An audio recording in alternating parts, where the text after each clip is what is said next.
Hello বন্ধুরা, আমার ভাইয়ের বিয়ের প্রথম দ্বিতীয় পর্ব যারা দেখেছো তারা তো জানো হয়ে গেছে বিয়ে আর আজকের রিসেপশন।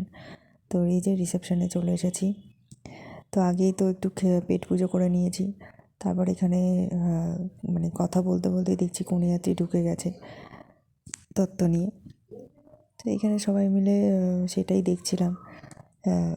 তো তারপর অন্যদিকে চলে গেছি, ওখানে এই যে ভাইয়ের বউকে একটু ফাঁকা পেয়েছি, ওকে কয়েকটা ছবি তুলে নিলাম ওর সাথে। তারপর আর কি কনেযাত্রী এসেছে মানেই ভাইয়ের বউয়ের মুখে একরাশ হাসি। ও তো আর মানে আনন্দে যতই হোক বাড়ি ছেড়ে এসেছে। তারপর এখানে দিদাদের ফাঁকে ছবি তুলে নিয়েছি কয়েকটা, কারণ এই স্মৃতিগুলোই থেকে যাবে। তারাও বয়স্ক মানুষ, তাদেরকেও তো স্মৃতির খাতায় রেখে দিতে হবে, তাই না?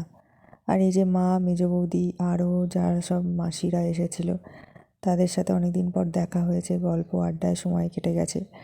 যে কোনো বাড়িতে অনুষ্ঠান মানেই একটা আনন্দের মানে পরিবেশ। তো তারপর কিছুটা ফাঁকা হয়েছি, আমি চলে গেছিলাম তত্ত্বগুলো দেখতে।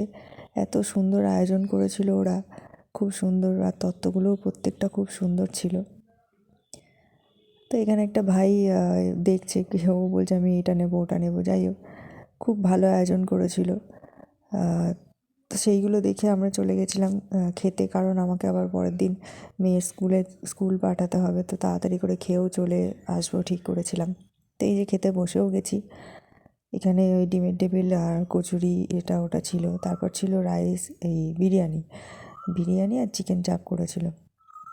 তো এই ছিল ভাইয়ের বিয়ের তৃতীয় পর্ব। তোমরা সবাই ওদেরকে আশীর্বাদ করো যাতে ওদের আগামী দিনগুলো বা সুখে ভালো স্বাচ্ছন্দ্যে কাটুক। ততক্ষণের জন্য তোমরা ভালো থেকো, সুস্থ থেকো, টাটা।